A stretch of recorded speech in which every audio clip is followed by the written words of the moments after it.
I kind of did a brain fart because it was a lot of pressure doing it in this way. Now, this is something I didn't know or expect. So if you are having to do a video interview, I highly recommend doing this because it's what really helped me.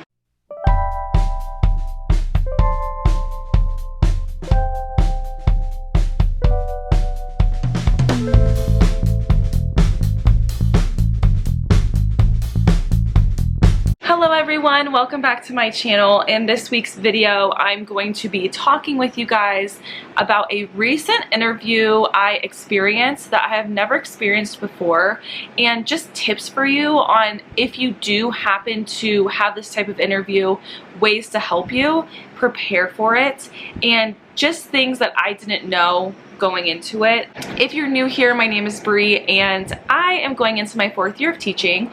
I currently live in Southern California. I'm just moving about 2 hours away and I'm currently in the process of looking for a new teaching position. I have been on, I think, 6 to 7 interviews at this point. It is now mid-July when I'm filming this. I think it's July 19th. And I believe schools start like August 11th, August 7th, around that time. So time is definitely ticking down, no pressure at all. But I had an interview, which I'm very happy I had, and it was a very interesting experience, and I learned a lot from it. Also, if you guys are new to my channel, go ahead and subscribe if you like teaching content, lifestyle content, and just a high vibe kind of channel, and to be part of a high vibe community. I put new videos out every single week. And also, if you guys love podcasts, if you're interested in listening to a podcast for the first time, I will recommend my own podcast. It's called High Vibe Teaching, and over there, it's a self-development podcast for teachers because I truly believe that we can become high vibe, love our lives teaching, and be truly an impact to our students as well as our families and everyone around us. First of all, I do want to discuss about how I have been changing up my whole interview prep routine. I have been practicing pretty much every day leading up to the interview with a, I guess, column note style. So I looked on YouTube, and it's so funny because I had these notes from 3 years ago when I started teaching, or when I first started looking for a job. I wrote down all of these pages of interview answers that I somehow forgot that I had. And I also have this notebook, and in this notebook I just looked up questions that I have been asked or a generic overview of them and wrote the question here with the answers here bullet pointed with bullet points, just for me to refer back to and to help me answer questions and help me review them on my downtime. Made a couple notes up here. I don't know why. Actually, I maybe do know why. One of the questions I've been getting that has been causing me the most has been, how do you adapt your instruction to meet the needs of diverse learners? The reason why I feel like this question is so hard for me to answer is because diverse learner in what way? It's hard for me to pinpoint, you know, how I help a diverse learner when I don't know what kind of diverse learner I'm helping. So I really got cracked down to the bottom of that. I wrote the answers here, but I also wanted to include some definitions for you guys if you're also having problems with this question. Me and my teacher friend, my brother's girlfriend, she's a teacher as well, we went down, and because she was having a hard time answering this question as well, and she's a teacher, and she was having a hard time differentiating the difference between 3 words: inclusion, diversity, and equity. So we looked up an article, and the article said inclusion is everyone's voice heard. This is according to the article. Diversity means representing all identities and differences in the classroom, representing. And equity is making fair for all using teaching strategies to accommodate learning styles. So when I hear, you know, when I get asked these questions, first it's just a big rumble in my head of like, what? And then I was kind of trained on the word differentiate. That's what I was trained in. For inclusion and diversity, I was trained in using differentiate to differentiate my lesson instructions to meet the equity of all students. So maybe that will help you. For some reason, that was like one of the hardest questions for me, and I was totally overthinking it. So I got an email. It was so funny. It was Monday last week. I got an email saying I was rejected for a teaching position again. And it was really interesting because a couple videos back I talked about being rejected for a teaching position, and that was the same district that rejected me a second time. So anyways, I got that email in the morning, and then directly after, maybe a couple hours after, I got an interview for this new district. And this was interesting because this district is very, very small. And in the email it said over 100 people applied and I was selected for an interview, which made me very happy. The interesting thing was that how they screened their first interview was based upon a one-way video interview that I had to sign up for and complete by Thursday. It was a 4-question interview, and it was through a video service. The experience was interesting. When I went to do the interview, it gave me a step-by-step process of how to record myself and the rules behind recording. So for this specific district, and what I had to endure while this interview process was I had 1 minute to look at the question, and I had 2 minutes to answer the question with only 1 attempt. So that is kind of a lot of pressure, but it's okay. So the first question they asked me was, tell me about yourself. And I practiced that question so often that I felt really comfortable giving that. You could record that as many times as you needed, but you only had 2 minutes. But that was only for the first question. So I did that. I did it in about 2 to 3 takes, and I felt good with it. I got cut off a little bit at the end, but I was okay with that. So then I clicked next for the next question. Now this is something I didn't know or expect. So if you were having to do a video interview, I highly recommend doing this because it's what really helped me. I had my notebook next to me to help me with that 1 minute of think time, just to brain dump the key points I wanted with the question. So for example, the second question was, how do I assess student growth, and what would happen, or what would I do if the student wasn't growing after 30 days? What were the steps I would take after that? So what I did was I jotted down the question on a piece of paper, and then I started to think of ways I was gonna answer, but before you know it, the minute's up and you are there to record. It takes 3 seconds to record and you only get 1 take. A tip I have for you is, if you're doing it this way, is to absolutely write down the question, because I thought and I assumed that the question would have been left on the screen for me to refer to back while I was answering to keep me on track in my 2 minutes.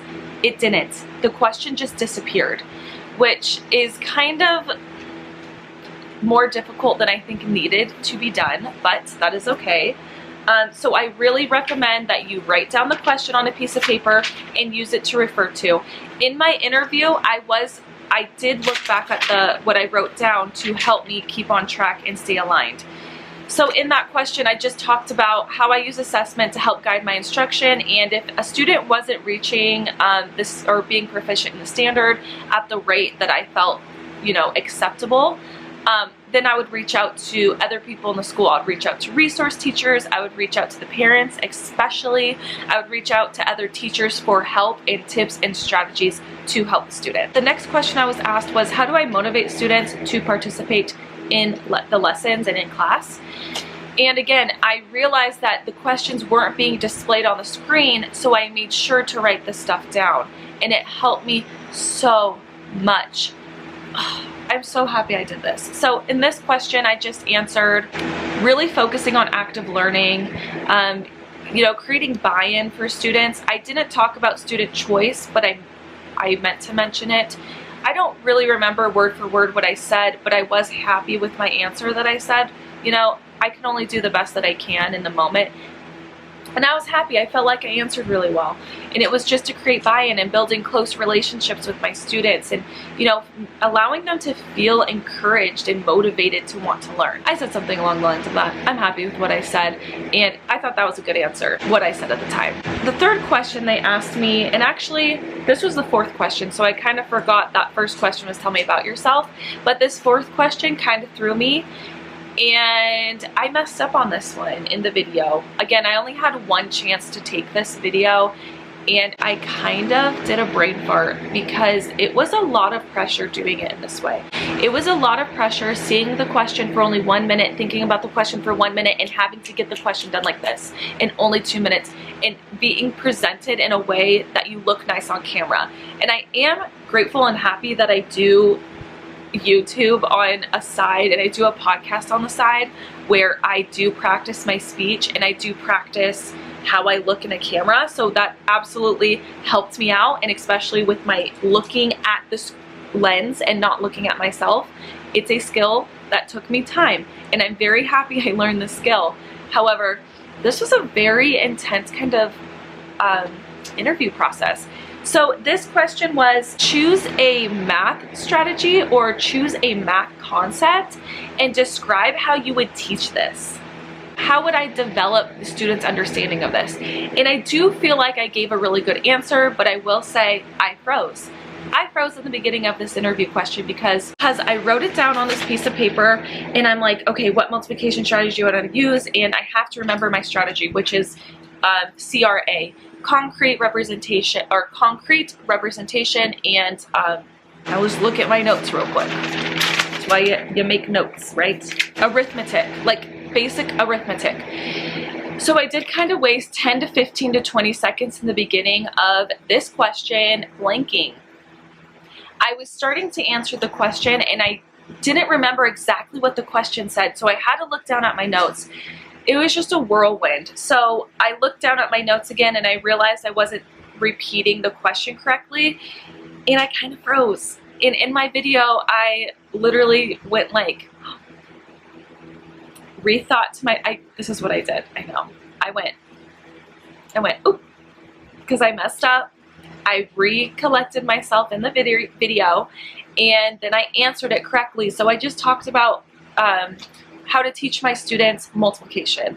And I talked about first having students work with tactile manipulatives for a concrete understanding of what multiplication is, and it's repeated addition. So taking those blocks and having students touch and feel and move and know that we can represent multiplication through concrete examples, through touching. It's not just like this thing that is made up in our heads. We can actually show and work with multiplication in real life.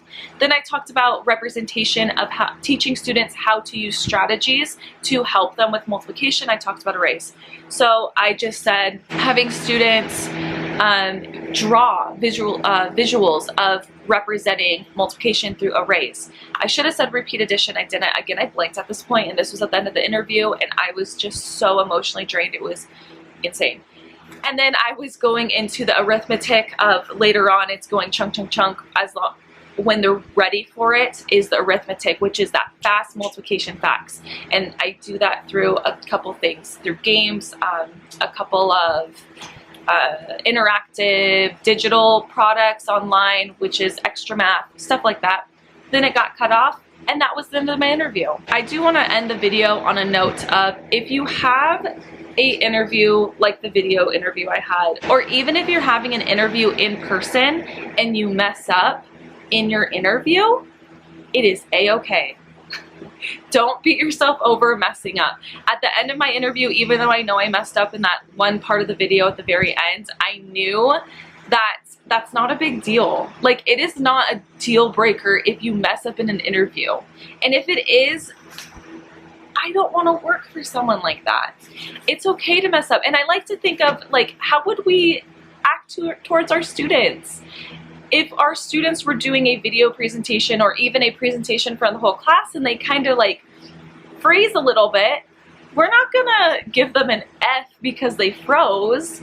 We're gonna encourage them and say, that was awesome, like you conquered something, you did something that was scary, but you did it and you regrouped from it. You didn't just quit and freak out, you persevered and you got through it.